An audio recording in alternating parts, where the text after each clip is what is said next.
नमस्कार दोस्तों, मैं संदीप स्वागत करता हूं आप सभी का आपके अपने चैनल स्टडी विद संदीप विज्ञान में।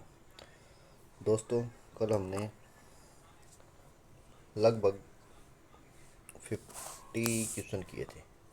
51 क्वेश्चन हमने किए थे और हम हिस्ट्री के पोर्शन कर रहे थे। हिस्ट्री के पोर्शन में से हमने 51% कंप्लीट कर लिए थे कल। PYQ जो हमारी सीरीज चली हुई है UPSC की, आज हमारा सेकंड लेक्चर है। 2015 तक के हमारे कंप्लीट हो चुके हैं। आज हम 2016 के देखेंगे हिस्ट्री वाले पोर्शन को। बिल्कुल ध्यान से देखना है, बहुत अच्छी सीरीज है। ये मान के चलो कि लगभग 70% यूपी का जो अपना वो है सिलेबस, वो इससे कंप्लीट हो जाएगा PYQ से ही।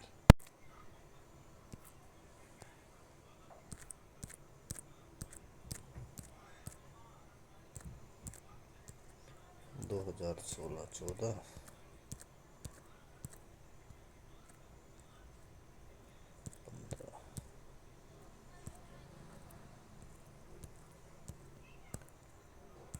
51 यहाँ तक हमने कंप्लीट कर लिए थे। तो अब हम आ गए हैं 2016 वाले में। तो पहले 52 वाले क्वेश्चन पर ध्यान दीजिए, क्या लिखा हुआ है। विजयनगर के शासक कृष्णदेव की कर आधान व्यवस्था से संबंधित निम्नलिखित कथनों पर विचार कीजिए। कर की क्या प्रणाली थी। विजयनगर साम्राज्य के जो कृष्णदेव राय थे, कल मैंने बताया था कृष्णा नदी है तो कृष्णदेव राय का संबंध है तो विजयनगर साम्राज्य से। हम्पी हम्पी को ही विजयनगर साम्राज्य कहा जाता है, तुंगभद्रा नदी के किनारे। ये बात मैंने कल आप लोगों को बताई थी। तो पहला ऑप्शन देखिए और ढूंढना क्या है, सही। सही क्या है। भूमि की गुणवत्ता के आधार पर भू राजस्व की दर नियत होती थी। बिल्कुल सही बात है। जो भूमि की गुणवत्ता थी, पैदावार करने की क्षमता थी, भूमि बंजर थी, उपजाऊ थी, जैसी भी थी, तो उसके हिसाब से कर व्यवस्था को निर्धारित किया गया था। कारखानों के निजी स्वामी एक औद्योगिक कर देते थे। बिल्कुल देते थे। तो दोनों ऑप्शन सही है, ऑप्शन A एंड B। तो डिटेल पढ़िए क्या लिखी हुई है इसकी।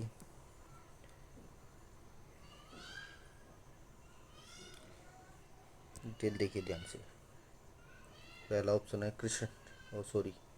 पहली कृष्ण देव राय 1509 से 1538 तक कराधान व्यवस्था। मतलब कि कृष्ण देव राय जो राजा रहे विजयनगर साम्राज्य के, वो 1509 से लेकर 1509 टू 1529, 1509 से 1538 तक शासन किया उन्होंने। कृष्णदेव राय की कराधान व्यवस्था। भू राजस्व का निर्धारण भूमि की उत्पादकता, गुणवत्ता, सिंचाई, भूमि की पैदावार, उसकी किस्म के आधार पर तय होता था।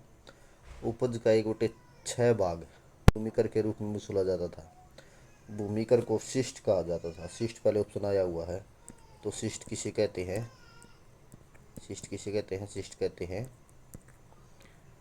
भूमि कर को। भूमि कर का नाम क्या है, शिष्ट। अगला देखिए, राजस्व के अन्य स्रोत। कारखानों के निजी स्वामी पर कर। धोबी, नाई, पशु, मकान, मनोरंजन, तटकर, मंदिर, वेश्याओं पर लगने वाले कर थे। राजस्व के अन्य स्रोत मतलब कि जो अन्य साधन थे कर इकट्ठा करने के। धोबी पर लगता था, नाई पर, पशु पर, मकान पर, मनोरंजन, नावों पर, तट, मंदिर पर, वेश्याओं पर भी कर लगता था। विवाह कर भी प्रचलित था। विवाह कर, अगर विवाह की होते थे तो विवाह कर भी लिया जाता था। लेकिन जो विधवा का विवाह था वो कर मुक्त था। कृष्णदेव राय ने बाद में विवाह कर को समाप्त कर दिया। तो ये हमारा नेक्स्ट क्वेश्चन देखिए। प्राचीन भारत की निम्नलिखित पुस्तकों में से किस एक में शुंग राजवंश के संस्थापक के पुत्र शुंग वंश का संस्थापक पुष्यमित्र शुंग ने उसकी स्थापना की थी?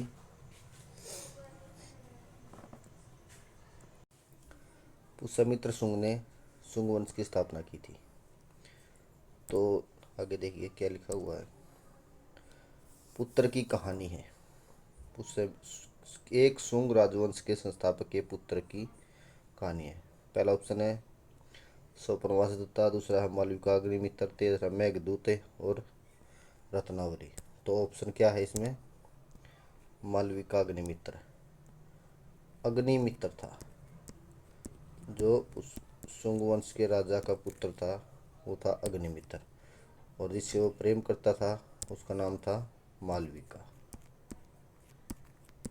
तो दोनों की मालविका अग्निमित्र।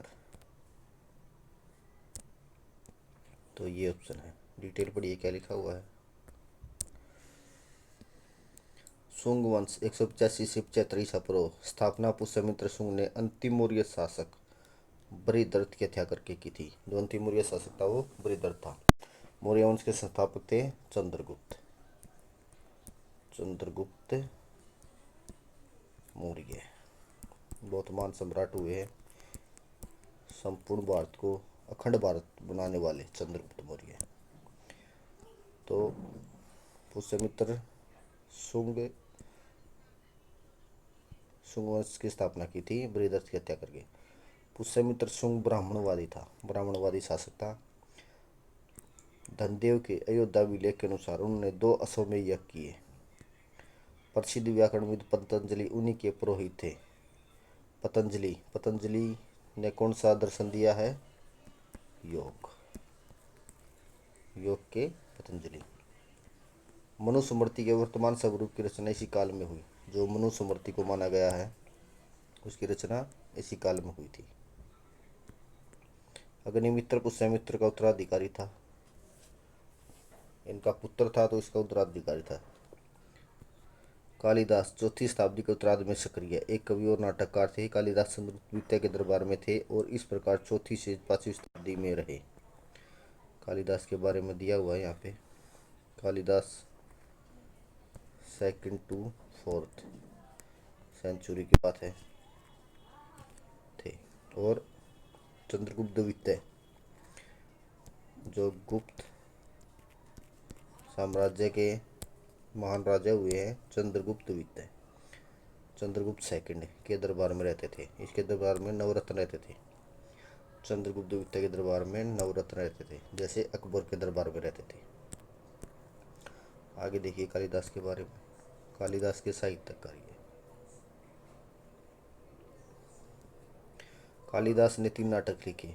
मालविका अग्निमित्र कालिदास द्वारा रचित 5 नाटकों में से प्रथम नाटक रचना तथा इसमें शुंग शासक अग्निमित्र तथा मालविका की प्रेम कहानी है। मालविका अग्निमित्र के पिता पुष्यमित्र शुंग के राजसूय यज्ञ का विवरण देते हैं। अभिज्ञान शाकुंतलम शकुंतला के समरण। राजा दुष्यंत की कहानी है, जो एक शिकार यात्रा पर जाते समय एक ऋषि की दत्तक पुत्री शकुंतला से मिलते हैं और उससे विवाह करते हैं। राजा दुष्यंत और शकुंतला दोनों एक दूसरे से विवाह करते हैं। विक्रमोर्वशीयम वीरता से जीती उर्वशी। विक्रमोर्वशीयम नस्वर राजा पुरुरवा और आकाशीय अप्सरा उर्वशी की कहानी है। कालिदास आगे देखिए। कालिदास 2 महाकाव्य कविताओं के लेखक हैं। रघुवंश के राजाओं के बारे में एक महाकाव्य। कुमार संभव देवी पार्वती के जन्म और किशोरावस्था और भगवान शिव के साथ उनके विवाह का वर्णन है कुमार संभव में। कालिदास ने भी 2 खंड काव्य छोटे कविताएं लिखी। 2 छोटी कविताएं भी लिखी है जिनको खंड काव्य कहा है।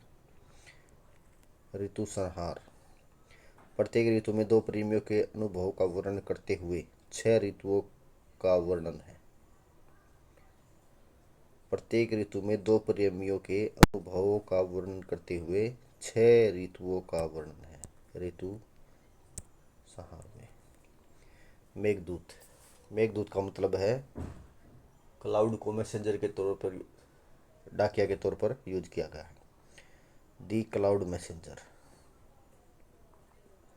एक यक्ष की कहानी का वर्णन करता है जो एक बादल के माध्यम से अपने प्रेमी को संदेश भेजने की कोशिश करता है।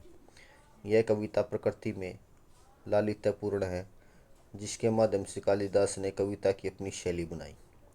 कालिदास ने इस कविता को मंदाक्रांत छंद में स्थापित किया है। तो भी जो मेघदूत है वो है मंदाक्रांत छंद में लिखी गई है। जो अपनी गीतात्मक मिठास के लिए जाना जाता है। कालिदास का रविंद्रनाथ टैगोर पर बहुत प्रभाव था। मेघदूत का रोमानियत मानसून पर टैगोर की कविताओं में पाया जाता है। जो कालिदास ने अपनी मेघदूत में रोमानिया दर्शाई है वही टैगोर जी ने अपनी रचनाओं में दर्शाई है। मतलब कि टैगोर जी पर कालिदास का बहुत गहरा प्रभाव है। अगले हैं हमारे भास। कालिदास ने से पहले के संस्कृत के सबसे पुराने और सबसे प्रसिद्ध भारतीय नाटककारों में से एक है। सोपरवासवत्तम, पंचरात्रि, मध्यव्यम। यूपीएससी ने क्वेश्चन पूछा है भास की रचना पे, शायद 2023 का ही प्रश्न है। मध्यम व्यायोग, मध्यम व्यायोग किसकी रचना है? ये क्वेश्चन आया हुआ है। तो भास, भास इसके रचनाकार है। अगली वाली इन रचना को ध्यान से देखिए, शायद क्वेश्चन बन सकता है। कालिदास ने पहले के संस्कृत के सबसे पुराने और सबसे प्रसिद्ध भारतीय नाटककारों में से एक है। सोपनवासदत्तम, पंचरात्रि, मध्यम व्यायोग, दत्तघटोत्कच, दत्तवाक्य, रूभंग, कर्णबार और बाल चरित्र उनकी सबसे महत्वपूर्ण रचनाएं हैं। आगे देखिए। सोपन वासवदत्तम भास की सबसे प्रसिद्ध करती है। यह नाटक वत्स राजा उद्यान और अवंती के शासक प्रद्योत की बेटी और उनकी रानी वासवदत्ता के इर्द गिर्द है। हर्षवर्धन ने 3 संस्कृत नाटक लिखा। हर्षवर्धन के बारे में बताया गया है। हर्षवर्धन ने 3 संस्कृत नाटक नागानंद, रत्नावली, प्रियदर्शिका। तो इस बुक की सबसे खास बात क्या है? देखिए ऑप्शन, देखिए एक बार। ऑप्शन में ये दिया हुआ है सोपनवास गुप्तता के बारे में, मालविका अग्निमित्र, मेघदूत और रत्नावली। तो सोपनवास गुप्ता के रचनाकार भास, मालविका अग्निमित्र के रचनाकार है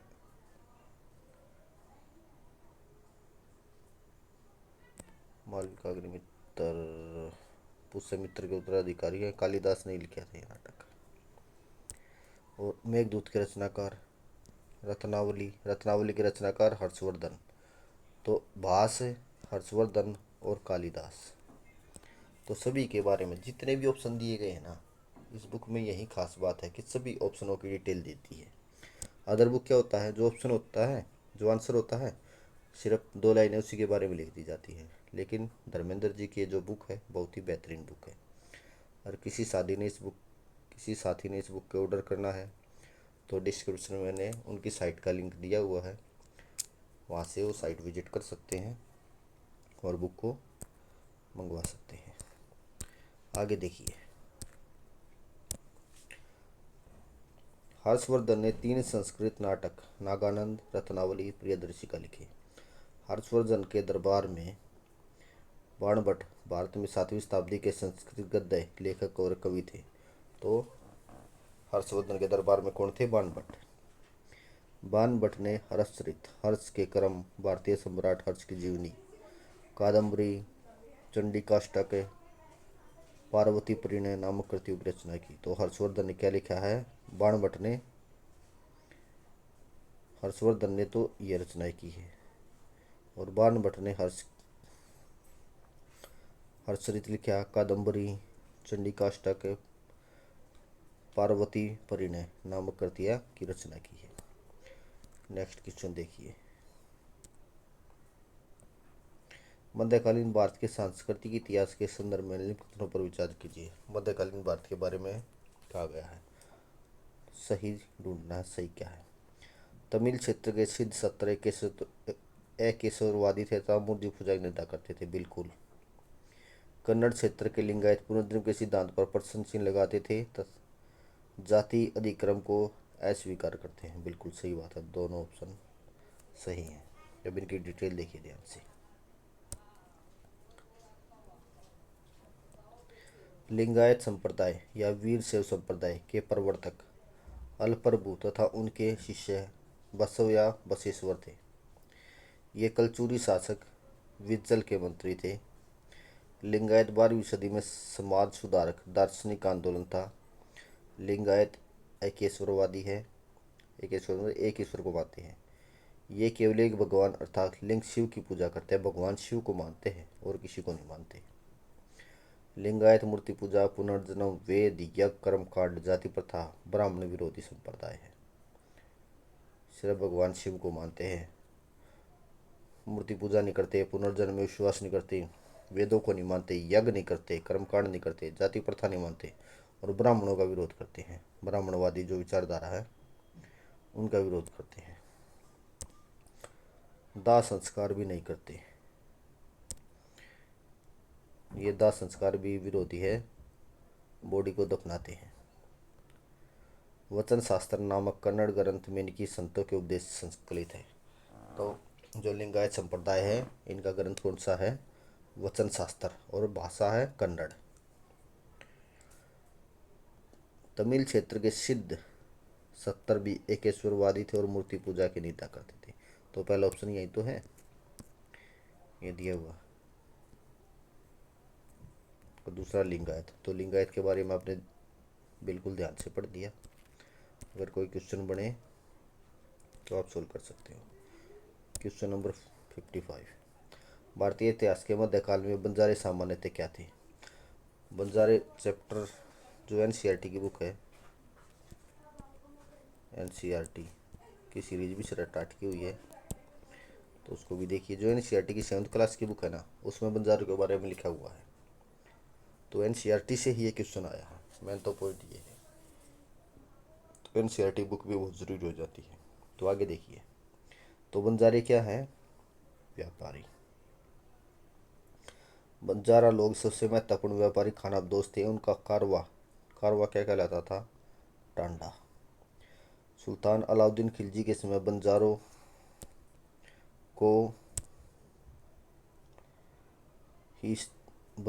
का ही इस्तेमाल नगर के बाजारों तक अनाज की ढुलाई के लिए करते थे। बंजारे क्या थे? खानाबदोश व्यापारी थे और इनके कारवा को क्या कहते हैं? टांडा। अलाउद्दीन खिलजी, सुल्तान अलाउद्दीन खिलजी के समय बंजारों का इस्तेमाल नगर तक अनाज की ढुलाई के लिए करते थे। जहांगीर ने भी अपने संस्मरणों में लिखा है कि बंजारे विभिन्न इलाकों से अपने बैलों पर अनाज ले जाकर शहरों में बेचते थे। पीटर मुंडिस ब्रिटिश व्यापारी ने भी इनका जिक्र किया है।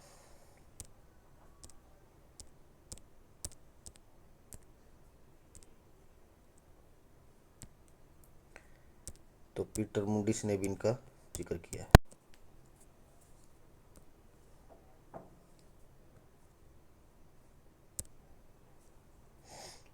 आगे देखिए, आंतरिक व्यापार में बंजारों की विशेष भूमिका थी। दक्षिण भारत में इन हिंदू व्यापारियों को कोलिंग या कलिंगो कहा जाता है।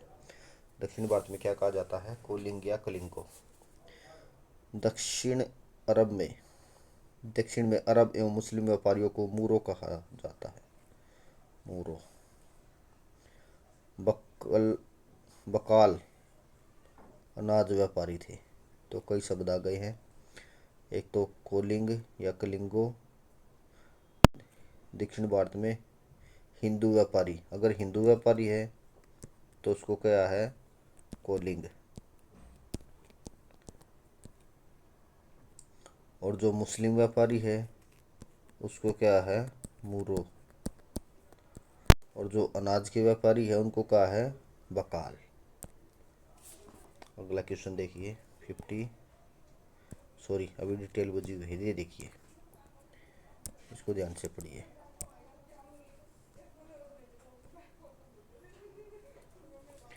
देखिए यूपीएससी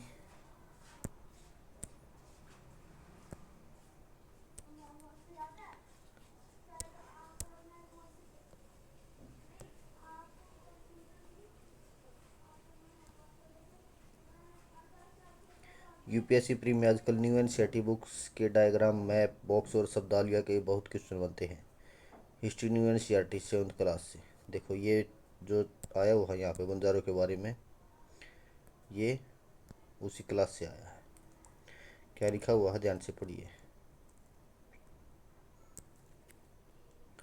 17वीं सदी के आरंभ में भारत आने वाले एक अंग्रेज व्यापारी पीटर मुंडी ने बंजारों का वर्णन किया। बंजारों का वर्णन किया है पीटर मुंडी ने। सुबह हमारी मुलाकात बंजारों की एक टांडा से हुई जिसमें 14,000 बैल थे। सारे पशु गेहूं और चावल जैसे अनाजों से लदे हुए थे। ये बंजारे लोग अपनी पूरी घर गृहस्थी, बीवी और बच्चे अपने साथ लेकर चलते हैं। एक टांडा में कई परिवार होते हैं। उनका जीने का तरीका उन भारवाकों से मिलता जुलता है जो लगातार एक जगह से दूसरी जगह जाते रहते हैं। बैल अपने अपने होते हैं। कई बार वे सौदागरों के द्वारा भाड़े पर नियुक्त किए जाते हैं, लेकिन ज़्यादातर वे खुद सौदागर होते हैं। अनाज जहाँ सस्ता उपलब्ध है वहाँ से वे खरीदते हैं और उस जगह ले जाते हैं जहाँ वह महंगा है। वहाँ से वे फिर ऐसी चीज़ें लाद लेते हैं जो किसी और जगह मुनाफे के साथ बेची जा सकती हैं। टांडा में 6 से 700 तक लोग हो सकते हैं। वे एक दिन में 6 से 7 मील से ज़्यादा सफ़र नहीं करते, यहाँ तक कि ठंडे मौसम में भी। तो एक दिन में लगभग 6 या 7 किलोमीटर, मील में 1600 होता है ना, तो लगभग ये मान के चलो 8 से 8 किलोमीटर पर डे के हिसाब से चलते हैं। अपने गाय बैलों पर ये सामान उतारने के बाद वे उन्हें चरने के लिए खुला छोड़ देते हैं, क्योंकि यहाँ ज़मीन पर्याप्त है और उन्हें रोकने वाला कोई नहीं। पता करें कि आजकल गांव के शहरों तक अनाज ले जाने का काम कैसे होता है। बंजारों के तौर तरीकों से किस मायने में भिन्न या समान है। तो ये बंजारों के बारे में कहा गया था। आगे देखिए 56। सम्राट अशोक के राजादेशों का में सबसे विटू को डिसाइफर किसने किया। मतलब कि जो सम्राट अशोक ने अपने स्तंभ लेख बनवाए हैं या वो क्या है, तो उनकी लिपि को किसने डिकोड किया, किसने पढ़ा है। तो वो है हमारे जेम्स प्रिंसेप। जेम्स प्रिंसेप ने पढ़ा है।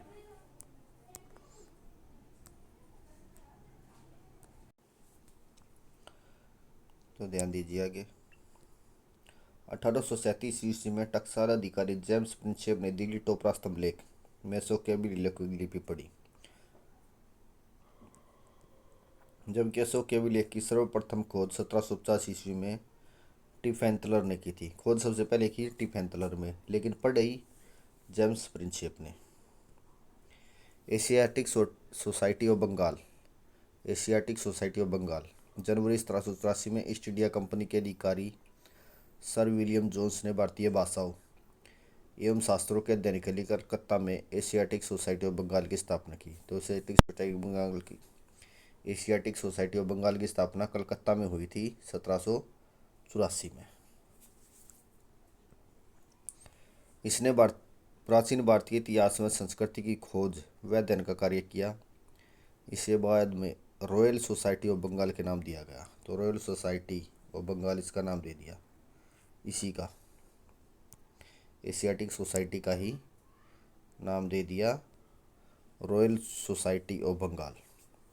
विलियम जोन्स ने 1789 ईस्वी में अभिज्ञान शाकुंतलम का अनुवाद किया, जो एशियाटिक सोसाइटी द्वारा अनुवादित यूरोपीय भाषा में प्रथम ग्रंथ है। तो अभिज्ञान शाकुंतलम की इसकी बुक है कालिदास की, और इसका अंग्रेजी में अनुवाद किया गया है 1789 में। विलियम जोन्स ने 1792 में इंस्टीट्यूट ऑफ हिंदू लॉ के नाम से मनुस्मृति का अनुवाद किया। तो मनुस्मृति का भी अनुवाद किया गया है इंस्टीट्यूट ऑफ हिंदू लॉ के नाम से। मनुस्मृति का प्रथम अंग्रेजी अनुवाद जेंटलोज नाम से नेथेनियल हेलेड ने 1776 में किया। आगे देखिए, यह लंदन में 1776 में जेंटुलॉज या a code of gentoo laws ordinations of the pandits नाम से प्रकाशित हुई। विलियम जोन्स ने 1792 ईस्वी में गीत गोविंद का अंग्रेजी अनुवाद किया। 1804 ईस्वी में बंगाली में एशियाटिक सोसाइटी की स्थापना हुई। 1804 में बम्बई में एशियाटिक सोसाइटी की स्थापना हुई। 1823 ईस्वी में लंदन में Asiatic Society of great Britain स्थापित हुई। मैक्स मूलर के संपादकत्व में विशाल मात्रा में प्राचीन धर्मग्रंथों का अनुवाद किया गया। यह अनुवाद sacred book of the year series में कुल मिलाकर 5 खंडों में है। तो सेक्रेड बुक ये सीरीज बनाई थी, बहुत सी बुकों का अनुवाद है इसमें, जिनमें कई खंडों के अनेक भाग भी हैं प्रकाशित हुए। यद्यपि इस सीरीज में कुछ चीनी और ईरानी ग्रंथ भी शामिल किए गए हैं, पर वास्तव में प्राचीन भारतीय धर्म ग्रंथ ही प्रमुख है। भारत यह हमें क्या सिखा सकता नामक पुस्तक किसने लिखी थी? भारत यह हमें क्या सिखा सकता है, इस पुस्तक के रचनाकार है मैक्स मूलर। तो ये पुस्तक लिखी थी ये लिखी थी मैक्स मूलर ने। और ये इसका सोर्स क्या है, ये देखो सोर्स कहाँ से आया है, एनसीईआरटी। तो इम्पोर्टेंट क्या है, PYQ प्लस एनसीईआरटी। इन्हीं से आपका 70% सिलेबस कवर हो जाता है। एस्पिरेंट एनसीईआरटी और PYQ को इसलिए तो महत्व देते हैं। 57 स्वदेशी और बहिष्कार। स्वदेशी और बहिष्कार के बारे में हमने कल भी पढ़ा था, तो आज फिर क्वेश्चन देखिए। पहली बार किस घटना के दौरान संघर्ष की विधि के रूप में अपनाया गया? स्वदेशी और बहिष्कार बंगाली विभाजन के तौर पर लागू किया गया था। तो सेकंड ऑप्शन देखिए, होम रूल असहयोग साइमन कमीशन। तो डिटेल पढ़िए। बंगाली विभाजन के विरोध में स्वदेशी आंदोलन की शुरुआत हुई। स्वदेशी आंदोलन के तहत स्वदेशी बहिष्कार, राष्ट्रीय शिक्षा तथा सुशासन से जुड़े 4 प्रस्तावों को विरोध की विधि के रूप में कांग्रेस ने कलकत्ता अधिवेशन अध्यक्ष कौन थे? दादा भाई नौरोजी 1906 में अपनाया।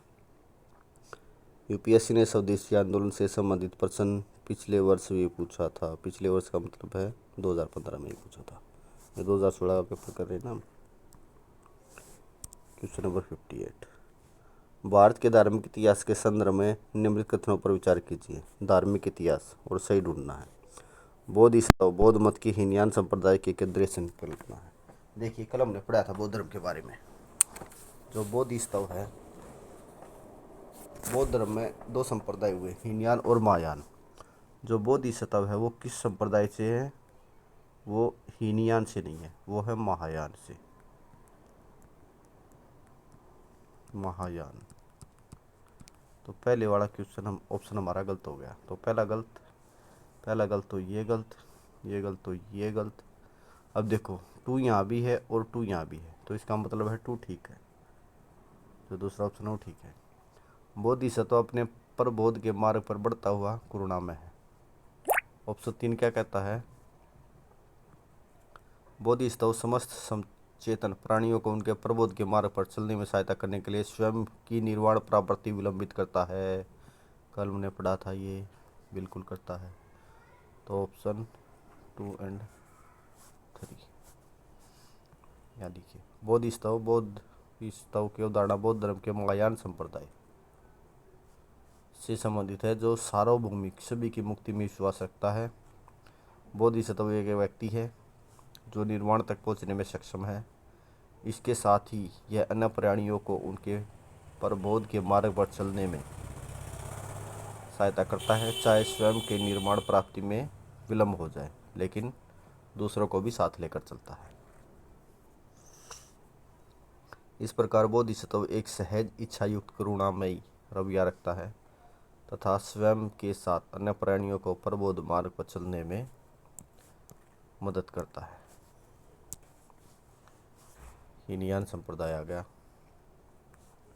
हीनयान संप्रदाय की केंद्रीय संकल्पना अरहत है, जो स्वयं कल्याण की आकांक्षा करती है। निर्वाण। बौद्ध धर्म के प्रमुख बोधिसत्व। अवलोकितेश्वर, पद्मपाणि, चिन्ह, कमल का फूल।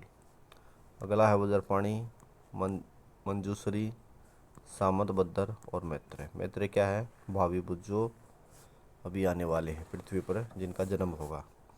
बुद्ध बनने की राह में एक बोधिसत्व 10 आधारों भूमियों को होकर गुजरता है। तो बौद्ध धर्म की एक मान्यता है कि बुद्ध बनने के लिए 10 आधारों या भूमियों से होकर गुजरना पड़ता है। 2019 में भी इसका क्वेश्चन आया हुआ है बोधिसत्व के ऊपर। सत्यशोधक। सत्यशोधक किसकी पुस्तक है? ज्योतिबा फुले की। अभी मूवी भी आई हुई है ज्योतिबा फुले के लिए। सत्यशोधक समाज ने संगठित किया। क्या संगठित किया था? महाराष्ट्र में था, तो महाराष्ट्र में एक जाति विरोधी आंदोलन संगठित किया था। ये देखिए, महाराष्ट्र में जाति विरोधी आंदोलन। सत्यशोधक समाज स्थापना 1873 ज्योतिबा फुले के द्वारा। फुले ने ब्राह्मणों के आडंबर, अवसरवादी धार्मिक ग्रंथों को अस्वीकार था उनसे निम्न जातियों को बचाने का कार्य, सामाजिक सेवा, स्त्री तथा निम्न जाति की शिक्षा, संस्कृति, हिंदुत्व का विरोध किया। सत्यशोधक समाज के मुखपत्र का नाम दीनबंधु, दीन मित्र था। ज्योतिबा फुले ने गुलामगिरी 1872 ईस्वी, सत्यशोधक समाज, सार्वजनिक सत्यधर्म, दास्ता नामक पुस्तकें लिखी। इनमें से कोई भी पुस्तक पूछ सकता है। देखिए, ज्योतिबा फुले ने गुलामगिरी लिखी 1872 में, सत्यशोधक समाज लिखा, सार्वजनिक सत्यधर्म लिखा और दास्ता, ये पुस्तकें लिखी। अगला क्वेश्चन देखिए, क्वेश्चन नंबर 60। मॉन्टेगू चेम्सफोर्ड प्रस्ताव किससे संबंधित है? मॉन्टेगू और चेम्सफोर्ड संवैधानिक सुधारों से कोई भी प्रस्ताव लाया गया था, तो ये सब 1919 में लाया गया था। ये मॉन्टेगू सचिव थे और चेम्सफोर्ड वायसराय थे। जो पहले नाम आता था वो सचिव का आएगा और जो बाद में आएगा वो गवर्नर या वायसराय का आएगा। तो संवैधानिक सुधारों के लिए था। संवैधानिक सुधार भारत शासन अधिनियम 1919, जिसे मॉन्टेगू भारत सचिव, चेम्सफोर्ड भारत के गवर्नर, सुधार भी कहा जाता है, के द्वारा भारत में पहली बार स्वशासन की स्थापना को ब्रिटिश सरकार का लक्ष्य घोषित किया गया। प्रांतों में द्वैध शासन प्रणाली की शुरुआत की गई। शासन के विषयों को विकेंद्रीकरण करते हुए 2 भागों, केंद्रीय तथा प्रांतीय विषयों में बांटा गया। प्रांतीय विषयों को हस्तांतरित विषयों तथा आरक्षित विषयों में बांटा गया। देखो, प्रांतों को द्वैध शासन अपनाया। शासन के विषयों को विकेंद्रीकरण के लिए 2 भागों में बांटा। पहले प्रांतों में केंद्रीय और प्रांतीय, और प्रांतीयों को भी 2 भागों में बांट दिया, हस्तांतरित और आरक्षित। हस्तांतरित विषयों का प्रशासन मंत्रियों के द्वारा, आरक्षित विषयों पर गवर्नर तथा उनकी कार्यकारी परिषद कानून बनाते थे। इसी को द्वैध शासन कहते हैं। अजंता एलोरा कल पढ़ा था। अजंता और महाबलीपुरम क्या है? अजंता और महाबलीपुरम के रूप में ज्ञात 2 ऐतिहासिक स्थलों में कौन सी बातें समान हैं? दोनों एक ही समय काल में निर्मित किए गए। ये तो नहीं है, दोनों एक समय काल में निर्मित नहीं किए गए थे। दोनों का एक ही धार्मिक संप्रदाय से संबंध है। अजंता का बौद्ध से है और महाबलीपुरम का हिंदू से है। तो दोनों गलत है, दूसरा ऑप्शन भी गलत है। दोनों में शिलाकृत स्मारक, हाँ ये बात ठीक है, दोनों में शिलाओं का तो प्रयोग हुआ है, शिलाओं पर स्मारक बनाए गए हैं। तो ऑप्शन 3 इज राइट। ध्यान से पढ़िए।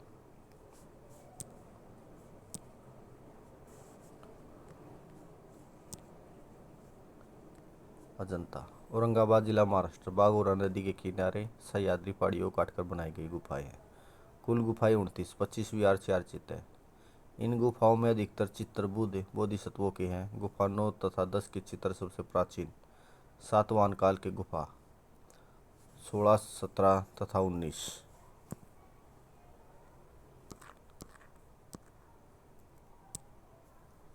गुप्तकालीन वाटाकर नरेश पृथ्वी सेन के सामंत व्याघ्रदेव ने बनवाई।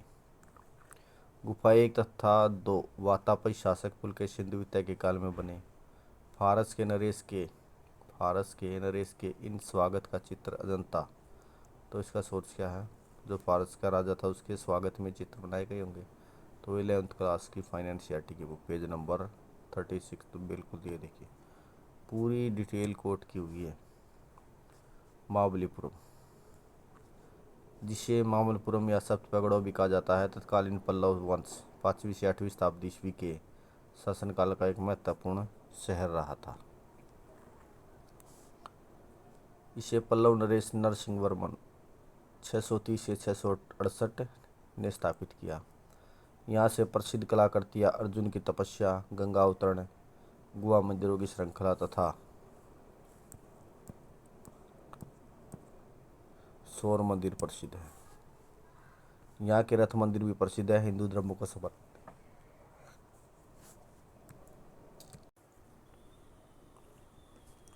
महाबलीपुरम सोर्स है 11th class fine art chapter 6 page number 84। अतः कथन 1 एवं 2 गलत है, कथन 3 सही है। कथन 1 और 2 गलत है, कथन 3 सही है। गुफा संख्या 10, 9, 12 में 13 आरंभिक चरण की है। गुफा संख्या 11, 15, 6 ऊपर निचली और गुफा संख्या 7 ईस्वी की 5वीं शताब्दी के उत्तरी पूर्वी दशकों से पहले की है। बाकी सभी गुफाएं 5वीं शताब्दी के परवर्ती दशकों से ईसा। ये जो एनसीईआरटी है ना, उसी का पोर्शन यहाँ पे लिखा हुआ है। तो एनसीईआरटी की बुक भी आप पढ़ सकते हो। तो नेक्स्ट क्वेश्चन पे आइए। Question number 62।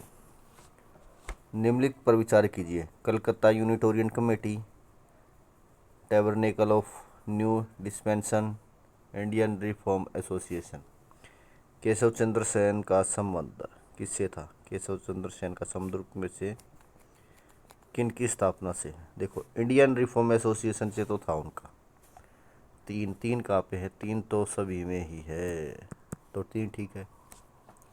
Calcutta Unitarian committee Calcutta से नहीं था, तो एक ये गया और ये गया, 3 ठीक है ही। टैबरनेकल ऑफ न्यू डिस्पेंसन ये भी ठीक है। तो 2 और 3। तो डिटेल पढ़ते हैं क्या लिखा हुआ है। केशव चंद्र सेन प्रमुख समाज सुधारक, ब्रह्म समाज को अत्यधिक लोकप्रिय बनाया तथा अखिल भारतीय स्वरूप प्रदान किया। इन्होंने 1861 में इंडियन मिरर नामक प्रथम भारतीय दैनिक का संपादन किया, मतलब कि दैनिक समाचार पत्र था। लॉज ऑफ लाइफ पुस्तक उन्होंने लिखी। 1860 में संगत सभा की भी स्थापना की। 1866 में ब्रह्म समाज से विभाजित होकर भारतीय ब्रह्म समाज बनाया। देवेंद्र नाथ ने आदि ब्रह्म समाज बनाया था। इसने भारतीय ब्रह्म समाज बनाया, देवेंद्र नाथ ने आदि ब्रह्म समाज बनाया। 1870 में स्त्री शिक्षा के लिए इंडियन रिफॉर्म एसोसिएशन आचार्य की स्थापना की तथा महिलाओं के लिए वामाबोधिनी पत्रिका का संपादन किया। अन्य पत्रिकाएं हैं तत्व कौमुदी, संजीवनी, इंडियन मैसेंजर इत्यादि। 1872 में ब्रह्म विवाह अधिनियम नेटिव मैरिज एक्ट पारित किया गया। लड़की 14 वर्ष की और लड़का 18 वर्ष का था। टैबरनेकल ऑफ न्यू डिस्पेंसन की स्थापना 1868 में की गई। कलकत्ता यूनिटेरियन कमेटी की स्थापना राजा राममोहन राय ने 1821 में विलियम एडम्स के साथ मिलकर की थी। अकेश्वरवादी विचारधारा था, एक ईश्वर को मानने वाला विचारधारा थी राजा राममोहन राय की।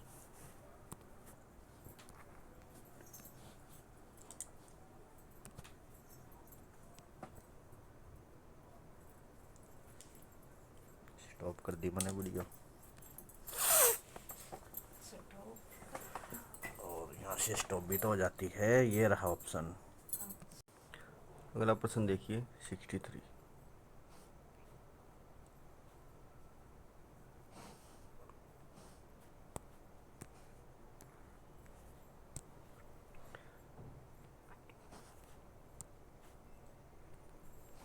भारत के इतिहास के संदर्भ में निम्नलिखित युग्मों पर विचार करें। इस तरफ शब्द दिया हुआ है और इस तरफ विवरण दिया हुआ है, सही सुमेलित करना है। तो एरीपत्ती भूमि जिससे मिलने वाला राजस्व अलग से ग्राम जलाशयों के रख रखाव के लिए निर्धारित किया जाता था, सही बात है। तुनियर एक अकेले ब्राह्मण अथवा एक ब्राह्मण समूह को दिए गए ग्राम। तो जो ब्राह्मणों को भूमि दान दी जाती थी उसको बरहमदे बोला जाता था, बरहमदे। तो ये सेकंड बड़ा गलत है। तीसरा है घटिका प्राय मंदिरों के साथ संबंध विद्यालय, ये ठीक है। तो 1 और 3 ठीक है, 1 और 3 ये रहा डी ऑप्शन। इसकी डिटेल पढ़ते हैं। एरीपत्ती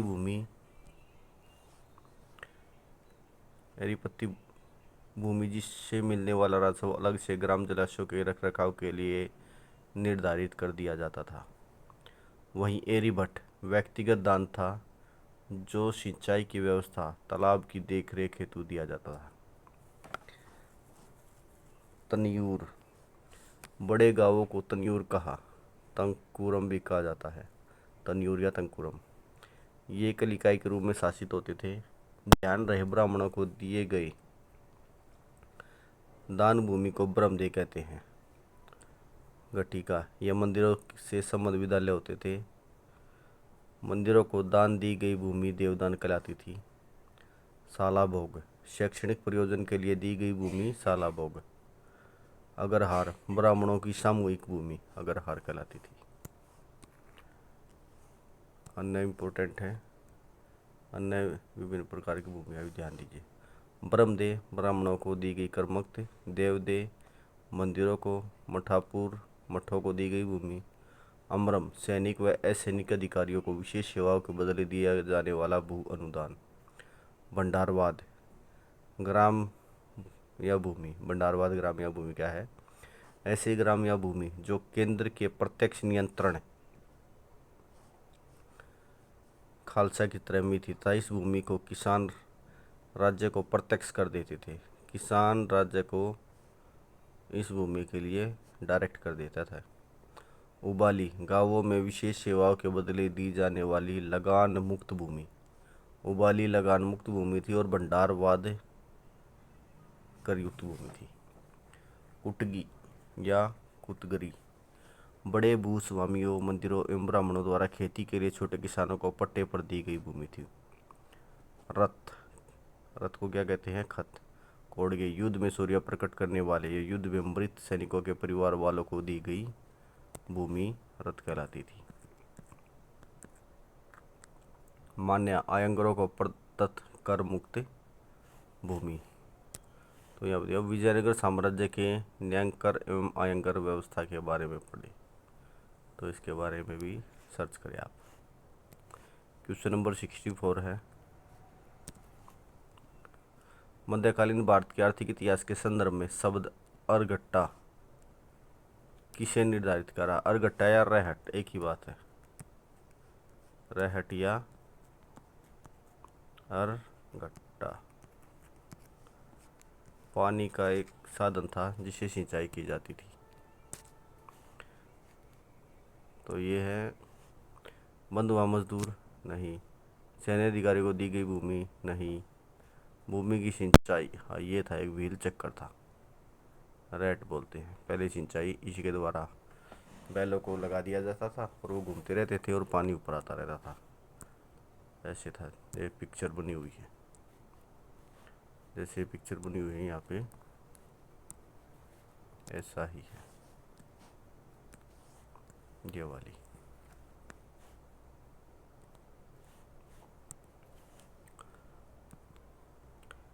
भूमि की सिंचाई के लिए प्रयुक्त जल चक्र व्हील चक्र, रैहट।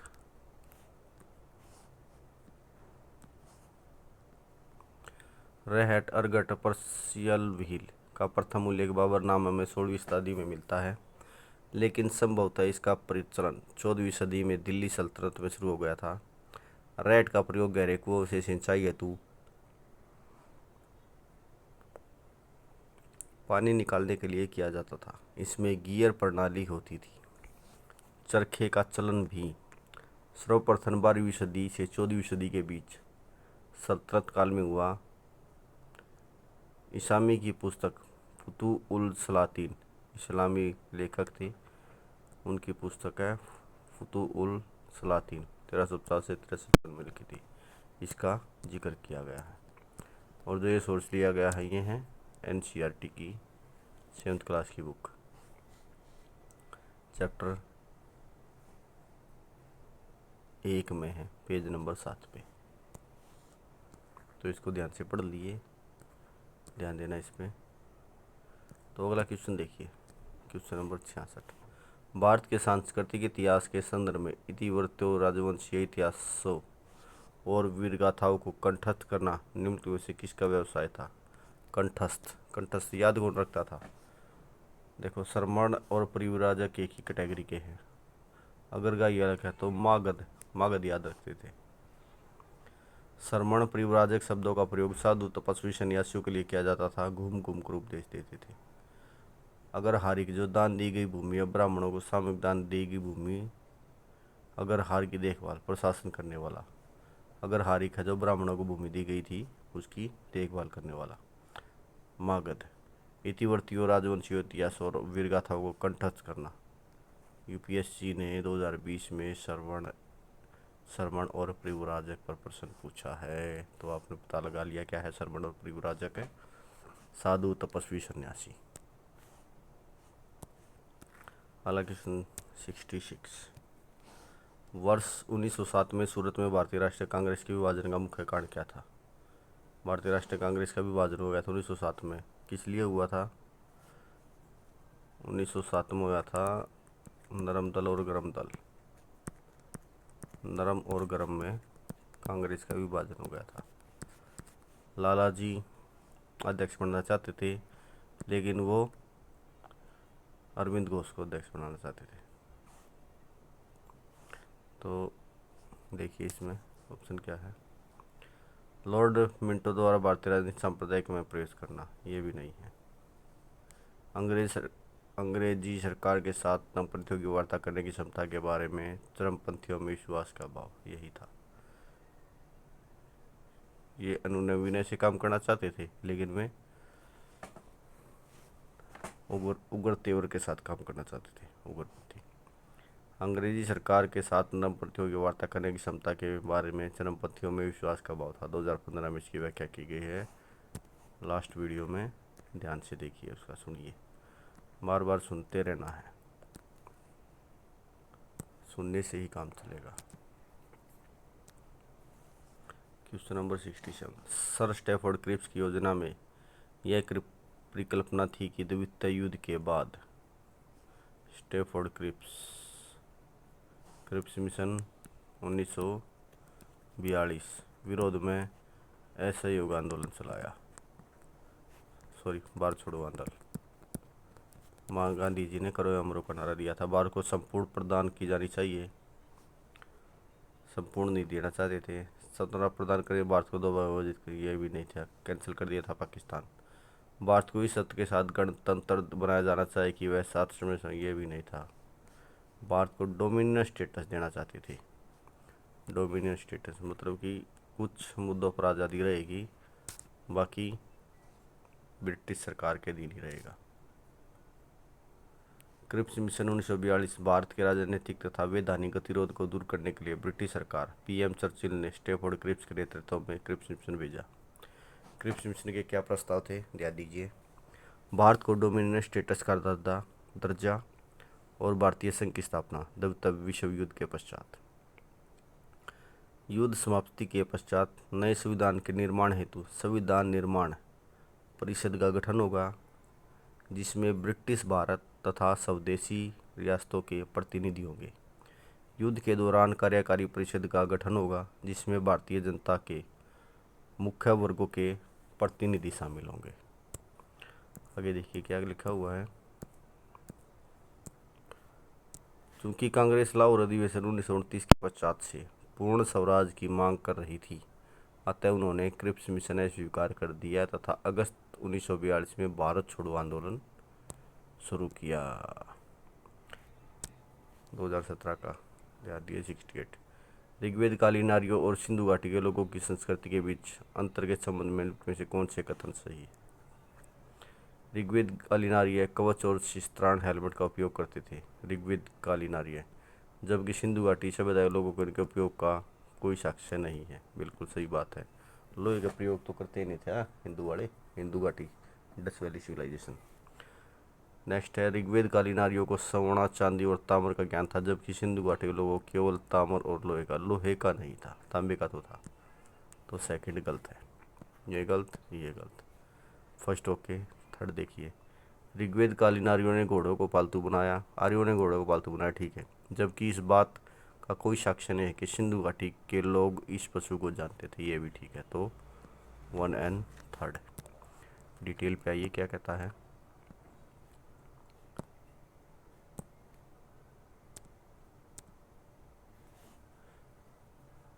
ऋग्वेद आर्य कवच तथा शीर्षत्राण हेलमेट का प्रयोग करते थे। ऋग्वेद के 7वें मंडल में दासराग युद्ध का वर्णन है, जो रावी पुरुषनी नदी के तट पर लड़ा गया भरत वंश के राजा सुदास तथा अन्य 10 राजाओं के मध्य। ऋग्वेदिक आर्य स्वर्ण, चांदी, अयस, तांबे तथा कांस्य के लिए प्रयुक्त होने वाले से परिचित थे। ऋग्वेदिक आर्य लोहे से परिचित नहीं थे। ऋग्वेदिक आर्यों को घोड़े का ज्ञान था, उन्होंने इन्हें पालतू बना लिया था। इसके साथ वे गाय, ऊंट, बैल, भेड़, बकरी, कुत्ता, हाथी से भी परिचित थे। सिंधु घाटी सभ्यता के लोग शांतिप्रिय थे तथा उनके द्वारा कवच तथा शस्त्रास्त्र के उपयोग के साक्ष्य नहीं मिलते। सिंधु घाटी के लोग कांस्य से परिचित थे, वे सोने से भी परिचित थे, लेकिन लोहे का ज्ञान नहीं था। तांबा और टीन, कांसा क्या होता था? तांबा और टीन का मिश्रण।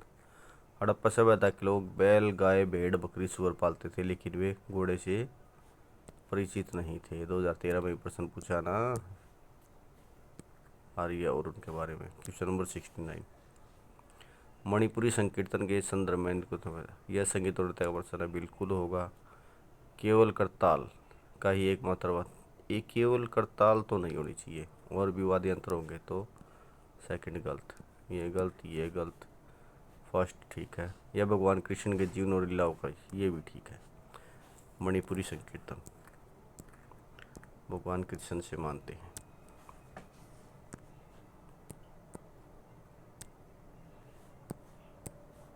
तो डिटेल देखिए इसकी क्या लिखा हुआ है। मणिपुरी संकीर्तन, संकीर्तन एक मणिपुरी अनुष्ठान है जो ढोल वादन, गायन तथा नृत्य कला के रूप में है। मणिपुर के मैदानों में वैष्णव संप्रदाय के लोग द्वारा उनके जीवन में धार्मिक त्योहारों और उत्सवों को मनाने के लिए की जाने वाली कलाओं का संग्रह। इसमें गायक तथा नर्तक भगवान विष्णु के जीवन लीला को नृत्य तथा गीतों के माध्यम से प्रदर्शित करते हैं। ढोल, ड्रम, मांझ, झांझ वाद्य यंत्र केवल एक ही चीज़ बजती है, तो गलत है। कई वाद्य यंत्रों का इस्तेमाल होता है, केवल एक का नहीं होता। Question number 70। निम्न में से कौन ब्रिटिश शासन के दौरान भारत में रैयतवाड़ी बंदोबस्त के प्रारंभ के लिए जाना जाता है? रैयत, तो लॉर्ड थॉमस मुनरो था। लॉर्ड कॉर्नवालिस रैयत के लिए नहीं जाना जाता, वो सताई के लिए है। अलेक्जेंडर रीड भी थे। तो 2 and 3 where 2 and 3 this is. तो रेत के बारे में पढ़िए। रेतवाड़ी व्यवस्था सर्वप्रथम कैप्टन अलेक्जेंडर रीड ने इस व्यवस्था को 1792 ईस्वी में मद्रास में 12 महल में लागू किया। सर्वप्रथम कहाँ लागू हुई? मद्रास में 12 महल में 1792 ईस्वी में लागू किसने किया? कैप्टन अलेक्जेंडर रीड ने। 1820 में थॉमस मुनरो ने मद्रास के शेष भाग तथा जनरल एलिफिंस्टन ने बम्बई प्रेसिडेंसी में इसे लागू किया।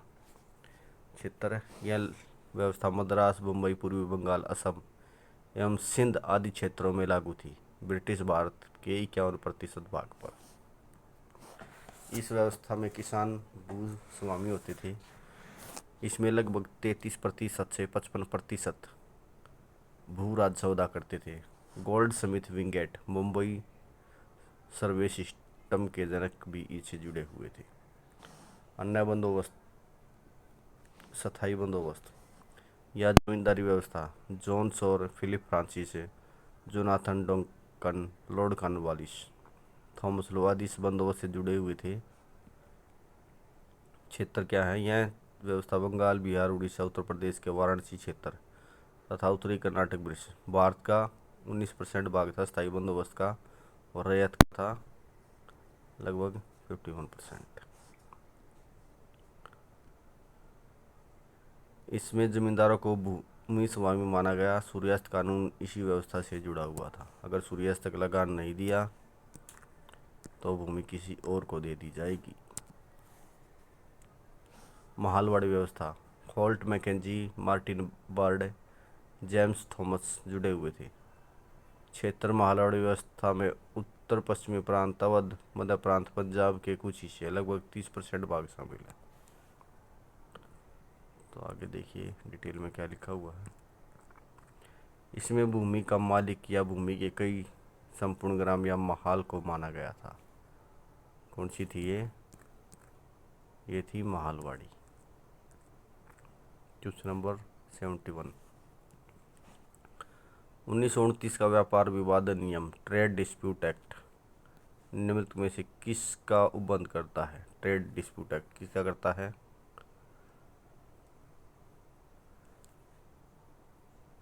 अधिकरणों, ट्रिब्यूनल की प्रणाली तथा हड़तालों पर रोक से संबंधित था। Trade dispute act Bhagat Singh और बटुकेश्वर दत्त ने बम फेंक दिया था असेंबली में, तब इसी विषय पर चर्चा हुई थी असेंबली में। तो डिटेल पढ़िए क्या लिखा हुआ है। अधिकरणों की प्रणाली तथा हड़ताल पर रोक, 1929 एवं ट्रेड डिस्प्यूट एक्ट। मुख्य उद्देश्य है व्यापार विवादों की जांच, निपटान के न्यायालयों ट्रिब्यूनल की स्थापना करना।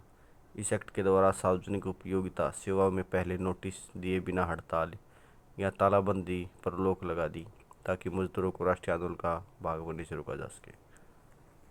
ये देखिए, भगत सिंह तथा बटुकेश्वर दत्त ने 8 अप्रैल 1929 ईस्वी को केंद्रीय विधानमंडल में जब बम फेंका, उस समय वहाँ ट्रेड डिस्प्यूट बिल तथा पब्लिक सेफ्टी बिल पर बहस चल रही थी। Question number 72।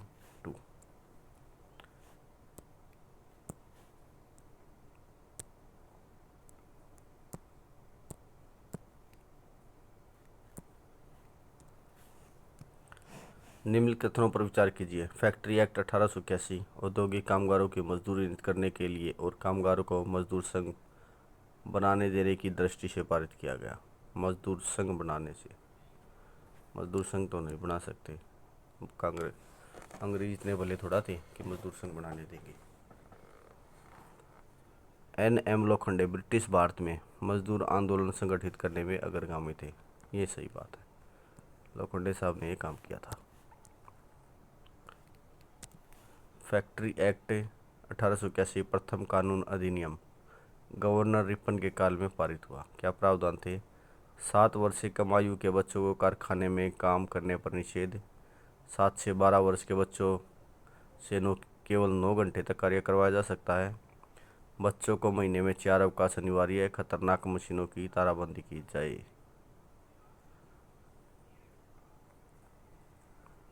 इस एक्ट में मजदूर संघ एवं मजदूरी निर्धारण से संबंधित प्रावधान नहीं थे। यह कथन एक गलत है। 1890 में एन.एम. लोखंडे, नारायण मेघाजी लोखंडे ब्रिटिश भारत में मजदूर आंदोलन संगठित करने में अग्रगामी थे। उन्होंने बम्बई मिल हैंड एसोसिएशन की स्थापना की। बम्बई मिल हैंड, यह भारत का पहला मजदूर संघ माना जाता है। इन्होंने दीन बंधु नामक साप्ताहिक अखबार का प्रकाशन किया था। भारत का प्रथम आधुनिक मजदूर संगठन मद्रास मजदूर संघ की स्थापना रामनजलू नायडू की चेलवा पति चेट्टी और बीपी वाडिया ने की। 1918 ईस्वी में गांधी जी ने अहमदाबाद टेक्सटाइल लेबर एसोसिएशन की स्थापना की थी। टेक्सटाइल लेबर एसोसिएशन की स्थापना की गांधी जी ने। आगे देखिए क्वेश्चन नंबर 73। 1927 की बटलर कमेटी का उद्देश्य क्या था? बटलर कमेटी केंद्रीय एवं प्रांतीय सरकारों की अधिकारिता निश्चित करना, भारत के सेक्रेटरी ऑफ स्टेट की शक्तियाँ निश्चित करना, राष्ट्रवादी प्रेस पर सेंसर व्यवस्था आरोपित करना, भारत सरकार एवं विदेशी रियासतों के बीच संबंध सुधारना। तो बटलर कमेटी क्या थी? डी ऑप्शन है। भारत सरकार एवं विदेशी रियासतों के बीच संबंध सुधारना चाहती थी। गठन कब हुआ? 1927 में। देशी राजा तथा सर्वोच्च शक्ति के बीच संबंधों की जांच हेतु गठन। कमेटी ने क्राउन की सर्वोच्चता बरकरार रखने का सुझाव दिया।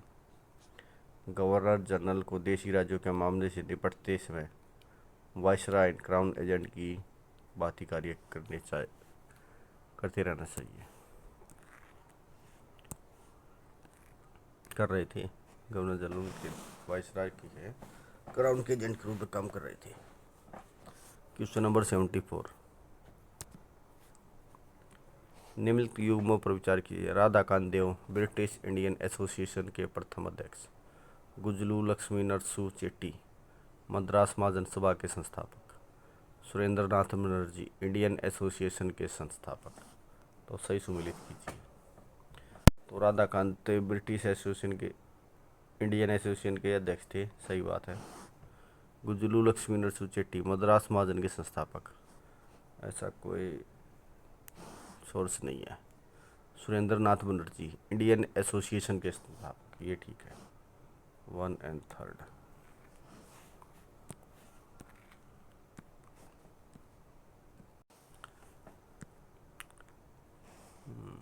British Indian association land holder society 1838 Bharat की प्रथम राजनीतिक संस्था तथा बंगाल ब्रिटिश एसोसिएशन 1843 को मिलकर 31 अक्टूबर 1851 को स्थापना। प्रथम अध्यक्ष राधाकांत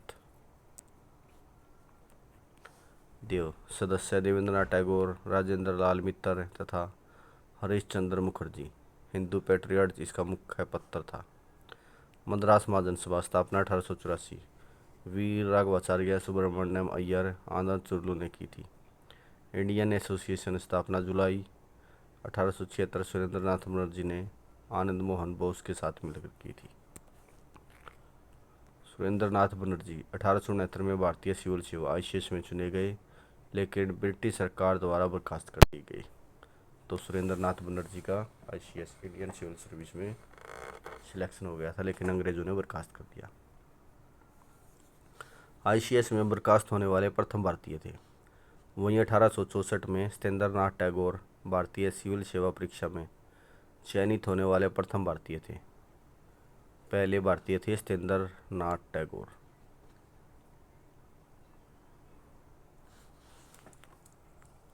यह रविंद्रनाथ टैगोर के बड़े भाई थे। भारतीय नागरिक सेवा का जन्मदाता लॉर्ड कॉर्नवालिस को माना जाता है। आगे देखिए क्वेश्चन नंबर 75। निम्नलिखित में से कौन सा एक काकतीय राज्य में अति महत्वपूर्ण समुद्र? काकतीय रुद्रदेव प्रताप थे वहाँ के शासक, और रुद्रमादेवी का संबंध है काकतीय साम्राज्य से। तो ये पत्थर के बारे में पूछा गया है। तो पतन कौन सा है? मोटूपल्ली। एक ही पतन था, मोटूपल्ली। डिटेल देखिए इसकी क्या लिखा हुआ है। काकतीय साम्राज्य कल्याणी के चालुक्यों के भग्नावशेष पर वारंगल में काकतीय द्वार समुद्र। काकतीय साम्राज्य कल्याणी के चालुक्य के भग्नावशेष। वारंगल में काकतीय समुद्र में होयसल देवगिरी में यादव साम्राज्य की शुरुआत हुई। रुद्रमा देवी यहाँ की प्रसिद्ध शासिका थी। मार्को पोलो वेनिस ने यात्री ने रुद्रमा देवी की सराहना की है। 1323 ईस्वी में मोहम्मद बिन तुगलक ने प्रताप रुद्र देव को हराकर काकतीय राज्य पर कब्जा कर लिया था। तो काकतीय साम्राज्य में कब्जा किया था इन्होंने। मोटुपल्ली बंदरगाह काकतीय साम्राज्य का सबसे महत्वपूर्ण पतन था। मार्को पोलो ने भी वर्णन किया है। मछलीपट्टनम, जिसे मसूलीपट्टनम और बंदर के नाम से भी जाना जाता है, भारतीय राज्य आंध्र प्रदेश के कृष्णा जिले का एक शहर है।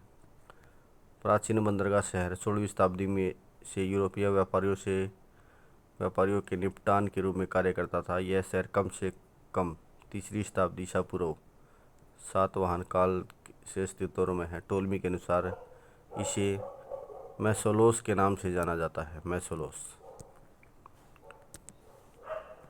एरिथ्रियन सागर के पेरिप्लस ने 1ली शताब्दी ईसा पूर्व में इसे मसालिया कहा था। गोलकुंडा साम्राज्य के कुतुबशाही राजाओं के दिन प्राथमिक समुद्री बंदरगाह के रूप में कार्य करता था।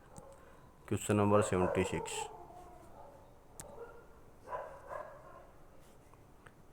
क्या कहता है? भारत के धार्मिक इतिहास के संदर्भ में निम्नलिखित कथनों पर विचार कीजिए। स्वतंत्रिक और सामितीय जैन मत के संप्रदाय थे। जैन मत नहीं था, बौद्ध था। सरस्वतीवादियों की मान्यता था कि दृग्विषय फिनोमिना के अवयव पूर्ण क्षणिक नहीं है, अपितु व्यक्त रूप में सदैव विद्यमान रहते हैं। ये बिल्कुल सही बात है। केवल 2 स्वतंत्रिक और समितीय बौद्ध धर्म के संप्रदाय है, ना कि जैन धर्म के। चतुर्थ बौद्ध संहिता में बौद्ध धर्म 2 संप्रदायों हीनयान और महायान में स्पष्ट विभाजन हो गया। हीनयान इसके अनुयायी बुद्ध को एक महापुरुष मानते हैं, ना कि भगवान। हीनयान का आदर्श अरहत है। कालांतर में हीनयान वे भाषिक तथा स्वतंत्रिक में बट गया। बौद्ध धर्म पहले बटा हीनयान और महायान में, फिर हीनयान बट गया वे भाषिक और स्वतंत्रिक में। वे भाषिक मत के आचार्य वसुमित्र, बुद्धदेव, धर्मत्रात, धर्मकीर्ति थे। स्वतंत्रिक के आचार्य कुमारलब्ध, श्रीलाम, यशोमिन, सर्वस्तिवाद अर्थात सभी का सिद्धांत मौजूद है। वह जो तीनों समयावधि भूत, वर्तमान, भविष्य के धर्मों के अस्तित्व की पुष्टि करता है, सर्व अस्तित्ववादी कहलाता है। यानी दिग्विषय के अवयव पूर्णतः क्षणिक नहीं है, अपितु अव्यक्त रूप से सदैव विद्यमान है। समितीय भारत के 18 प्रारंभिक बौद्ध विद्यालयों में से एक थे और वात्स्यपुत्री संप्रदाय की एक शाखा थी। अपने पूर्ववर्ती की तरह वह व्यक्ति को स्कंदों के वाहक के रूप में दावा करता है और इस तरह पुदलावाड़ा स्कूलों का भी एक प्रतिनिधित्व संप्रदाय है। तो आगे देखिए क्या लिखा हुआ है। महायान, इन्होंने बुद्ध के नियमों को समयानुसार परिवर्तित किया।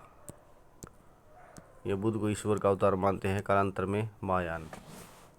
हीनयान बुद्ध को मनुष्य मानते हैं और महायान बुद्ध को भगवान मानते हैं। यह शून्यवाद माध्यमिक तथा विज्ञानवाद योगाचार में विभाजित हो गया। शून्यवाद के प्रवर्तक नागार्जुन ने माध्यमकारी का पुस्तक लिखी। विज्ञानवाद की स्थापना मैत्रेयनाथ ने की है।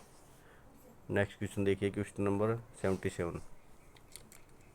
भारतीय इतिहास के संदर्भ में द्विवेद शासन मतलब डायरकी, 2 शासन। केंद्रीय विधानमंडल का 2 सदनों में विभाजन गलत है।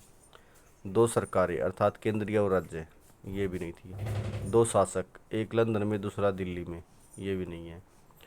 प्रांतों को प्रायोजित विषयों में 2 भागों में विभाजन, ये सही है। प्रांतों का 2 भागों, प्रांतीय जो विषय थे उनका 2 भागों में विभाजन कर दिया था, इसलिए द्विवेद शासन कहा जाता है। डिटेल देखिए इसकी क्या लिखा हुआ है।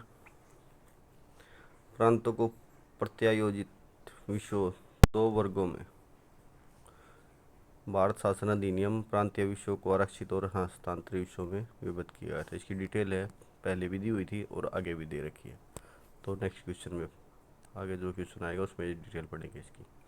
क्वेश्चन नंबर 78, बोधि स्तंभ पद्मपाणि का चित्रण सर्वाधिक प्रसिद्ध और प्राय चित्रित चित्रकारी है। कहाँ है? अजंता में। बौद्ध धर्म से संबंधित 29 गुफाएं हैं अजंता में, 25 और 4 चैत्य और विहार, विहार और चैत्य। तो अजंता के बारे में पढ़िए ध्यान से क्या लिखा हुआ है। बौद्ध धर्म में बोधिसत्व वह व्यक्ति है जिसने सभी सत्वों के लाभ के लिए बुद्धत्व प्राप्त करने के लिए बोधिचित्त एक सहज इच्छा और करुणापूर्ण रवैया विकसित किया है। यह एक महायान बौद्ध विचार है जो सर्वभौमिक मुक्ति में विश्वास करता है। बुद्ध को अपने पूर्वजन्मों में बोधिसत्व माना जाता था, जैसा कि जातक कथाओं में माना गया है कि कहानियाँ बोधिसत्व के आत्म बलिदान और धार्मिकता जैसे गुणों को अपनाने के विभिन्न प्रयासों को चित्रित करती है। अजंता की गुफाएं महाराष्ट्र के औरंगाबाद जिले में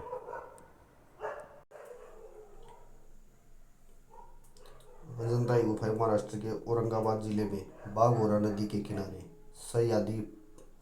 सह्याद्री पहाड़ियों काट पर बनाई गई है। अजंता में कुल 29 गुफाएं हैं। इन गुफाओं में 9, 10, 19 व 26 नंबर की गुफाएं चैत्य गुफाएं हैं। शेष 25 गुफाएं विहार हैं। 4 तो हैं चैत्य और 25 हैं विहार। चैत्य पूजा स्थल होता है, विहार आराम कराते हैं। 8वीं से 13वीं गुफा तक की 6 गुफाएं हीनयान संप्रदाय की हैं। गुफा संख्या 17 को राशि चक्र गुफा एवं चित्रशाला कहा जाता है। इसमें सर्वश्रेष्ठ चित्र माता एवं शिशु के हैं। अधिकतर चित्र बुद्ध के जीवन से संबंधित है, जैसे महाविनिष्क्रमण, महापरिनिर्वाण आदि। बोधिसत्व पद्मपाणि व वज्रपाणि के चित्र अजंता की गुफा में हैं। बाघ गुफाएं बाघिनी नदी मध्य प्रदेश पर स्थित है। यहाँ कुल 9 गुफाएं हैं। वर्तमान में केवल गुफा संख्या 4 व 5 सुरक्षित है, जिन्हें रंगमहल कहते हैं। गुफा संख्या 2 पांडव गुफा और गुफा संख्या 3 हाथी खाना कहलाती है। एलोरा का मतलब आल ओरा सभी धर्मों से संबंधित है। औरंगाबाद महाराष्ट्र में स्थित है। 7वीं से 9वीं सदी के बीच राष्ट्रकूटों द्वारा निर्मित कुल गुफाएं 34 हैं। 1 से 12 तक बौद्ध, 13 से 29 तक हिंदू और 30 से 34 तक जैन धर्म की गुफाएं हैं। ये बादामी गुफा बागलकोट जिला कर्नाटक में स्थित हिंदू और जैन धर्म से संबंधित है, जो कि 6वीं शताब्दी की है। बादामी चालुक्य साम्राज्य की राजधानी थी। यहाँ कुल 4 गुफा मंदिर है। प्रथम गुफा में भगवान शिव नटराज को समर्पित तथा दूसरी गुफा में भगवान विष्णु को ब्रह्मांड संरक्षक दिखाया गया है। तीसरी गुफा में भगवान विष्णु को नरसिंह, वराह, हरिहर, शिव, विष्णु केरल में चिन्हित किया गया है। चौथी गुफा जैनियों के 24वें तीर्थंकर महावीर भगवान महावीर को समर्पित है। अजंता की गुफाएं दे रखी है, देखिए। बैठी स्त्री का चित्र 9 में, पुजारियों के दल के स्तूप की ओर जाते हुए 9 में, जातक कथा का चित्र 10 में, स्त्रियों के घिरे हुए राजा के जुलूस 10, उपदेश सुनते भगत 16, गौतम बुद्ध के वैराग्य 16, मरणासन राजकुमारी 16, महाहंस जातक कथा 17, राहुल समर्पण 17, मार विजय 26, चालुक्य सम्राट पुलकेशिन द्वितीय की सभा में आए फारसी नरेश खुसरो परवेज द्वितीय के दूत के स्वागत का दृश्य प्रथम, बोधिसत्व पद्मपाणि व वज्रपाणि के चित्र प्रथम में, सांडों की लड़ाई प्रथम, विदुर पंडित जातक का चित्र द्वितीय में, बुद्ध का जन्म द्वितीय, माया का सौपन द्वितीय, झूला झूलती राजकुमारी द्वितीय। आगे देखिए क्वेश्चन नंबर 79, निम्नलिखित युग्मों पर विचार कीजिए। परंपराएं और संप्रदाय, इस तरफ परंपरा है और इस तरफ संप्रदाय है। तो चलिहा साहिब उत्सव सिंधियों का, नंदाराज जात यात्रा गोंडों का, और वारी वरकारी, ये देखो वारी वारकरी, ये संथालों का नहीं है, ये दूसरा संप्रदाय था, तो ये संथालों का नहीं है। तो सही सुमेलित करना है। तो 3 गलत है, ये भी गलत है, ये भी गलत है। बच्चा कौन? केवल एक। एक क्या था? चालीहा उत्सव सिंधियों का, तो नंदराज का भी गलत है। तो डिटेल देखिए क्या लिखी हुई है।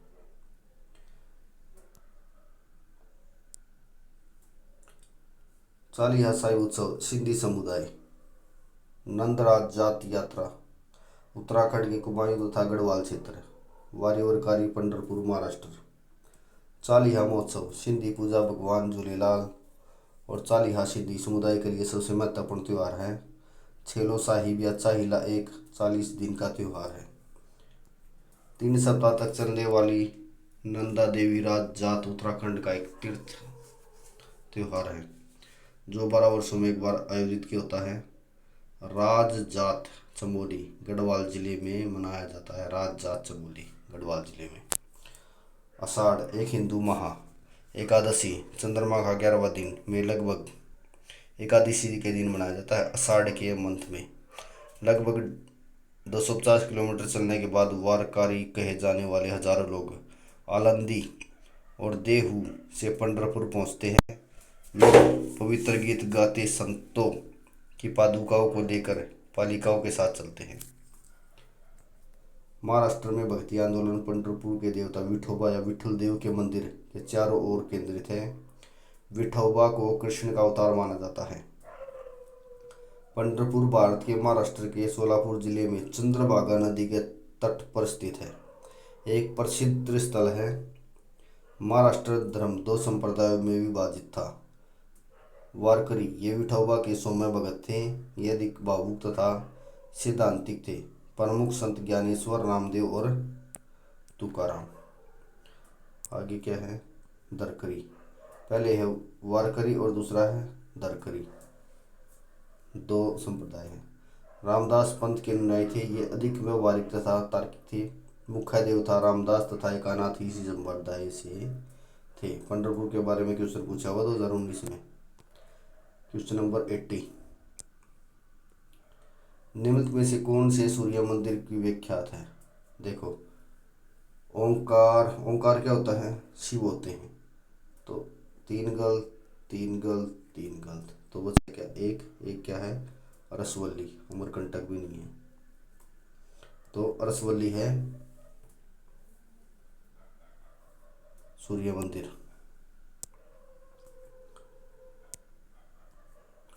अरसवल्ली महाराष्ट्र आंध्र प्रदेश। सूर्य मंदिर का निर्माण 7वीं शताब्दी ईस्वी में कलिंग के गंग शासक देवेंद्र वर्मा द्वारा करवाया गया था। यह पुरी के जगन्नाथ मंदिर की तरह कलिंग वास्तुकला की रेखा देवल शैली में बनाया गया है।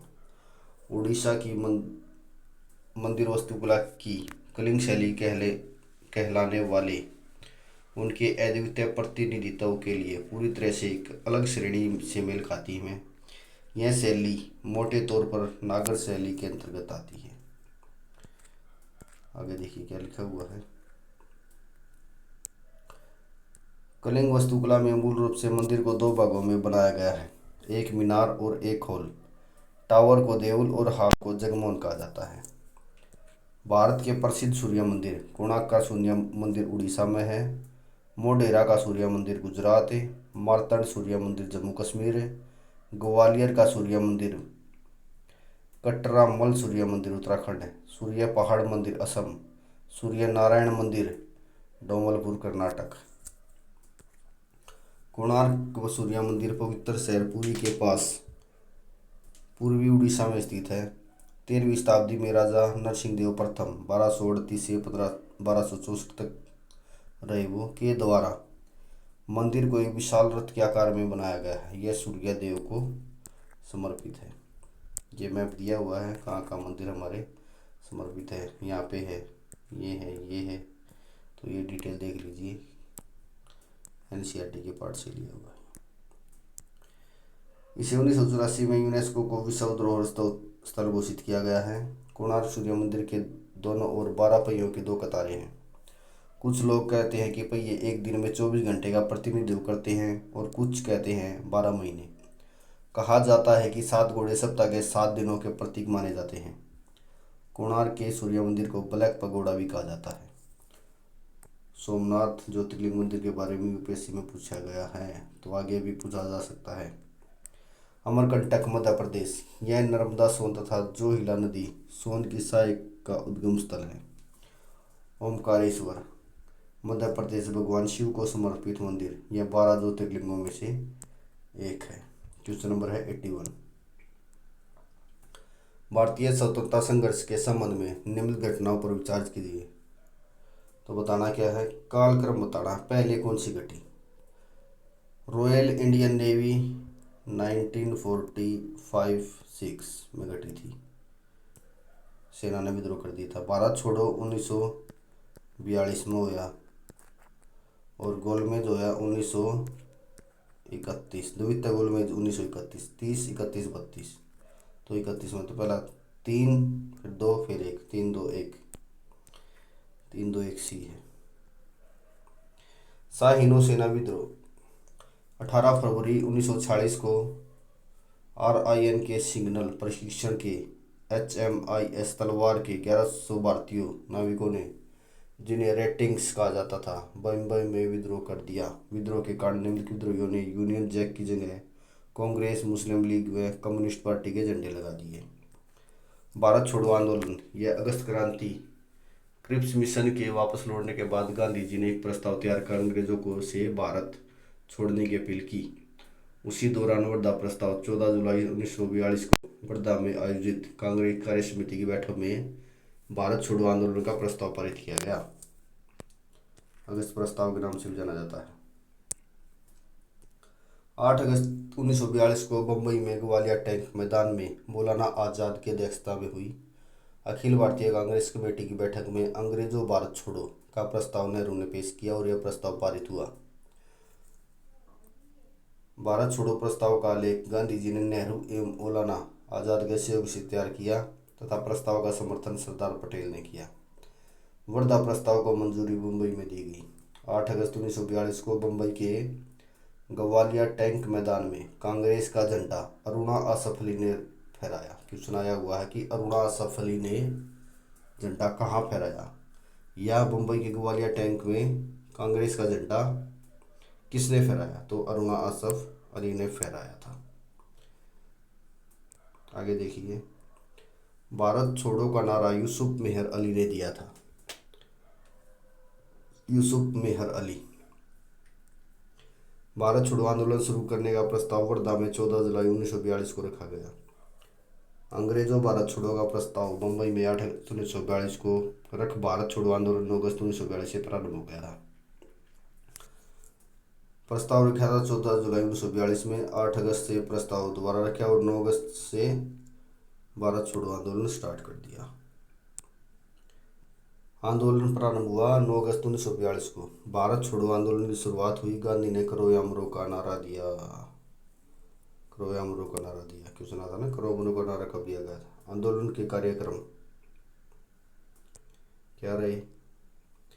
गांधी जी द्वारा समाज के विभिन्न वर्गों को दिए गए निर्देश इस प्रकार थे। सरकारी सेवक त्यागपत्र नहीं दे, किंतु कांग्रेस में अपनी राजभक्ति प्रकट करें। सैनिक अपने सहयोगियों व भारतीयों पर गोली न चलाए। छात्रों को यदि उनमें आत्मविश्वास हो तो शिक्षा का बहिष्कार करने का व स्कूल कॉलेज त्यागने का सुझाव दिया। किसान सरकार समर्थक जमींदारों को लगान अदायगी बंद कर दे। सरकार विरोधी जमींदारों को पारंपरिक सहमति के आधार पर तय किया गया लगान अदा करे। देशी रियासत के लोग राजाओं को तभी सहयोग करें जब वे सरकार विरोधी हो। देशी रियासतों के शासक प्रजा की संप्रभुता को स्वीकार करे व प्रजा से सहयोग करे। Operation zero hour. Operation zero hour के तहत ब्रिटिश सरकार ने 9 अगस्त तक सभी बड़े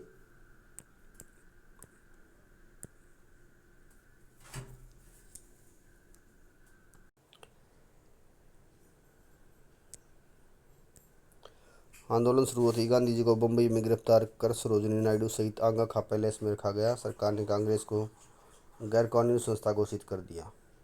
संपत्ति को जब्त कर लिया। गतिविधियां क्या रही? राम मनोहर लोहिया, जयप्रकाश नारायण, अच्युत पटवर्धन, अरुणा सफली, सुचेता कृपलानी ने भूमिगत होकर आंदोलन का नेतृत्व किया। अहमदाबाद की कपड़ा मिलों में लगातार 3 माह तक हड़ताल रही। इसे भारत का स्टालिनग्राद कहा गया। भारत छोड़ो आंदोलन के समय लिनलिथगो वायसराय थे। लिनलिथगो 1942 में वायसराय थे लिनलिथगो। उषा मेहता ने बम्बई में भूमिगत रेडियो स्टेशन की स्थापना की। उड़ीसा के तालचर में भी समानांतर सरकार बनी। तामलुक उड़ीसा के तालचर में भी समानांतर सरकार बनी। तामलुक में एक विद्युत वाहिनी का गठन किया गया। सतारा महाराष्ट्र में न्यायदान मंडल जन आंदोलन का गठन। गांधी विवाह का आयोजन में शराबबंदी शुरू किए। प्रथम गोलमेज सम्मेलन हुआ 1930 में। कांग्रेस ने प्रथम गोलमेज सम्मेलन में भाग नहीं लिया। जेम्स पैलेस में हुआ था लंदन में। तो मेन कौन है? जिसमें भाग लिया था वे आते हैं यहाँ से। ये देखिए, सम्मेलन में भाग लेने वाले प्रमुख तेज बहादुर सप्रू, श्रीनिवास शास्त्री, जिन्ना, मोहम्मद शफी, मोहम्मद अली और डॉक्टर अम्बेडकर। 3 गोलमेज सम्मेलन हुए थे और डॉक्टर अम्बेडकर ने सभी में भाग लिया था। गांधी इरविन समझौता हुआ तो द्वितीय गोलमेज सम्मेलन में कांग्रेस ने भाग लिया। गांधी इरविन समझौता होने के बाद तो इरविन ने गांधी जी को इनवाइट किया था कि द्वितीय गोलमेज सम्मेलन में भाग ले।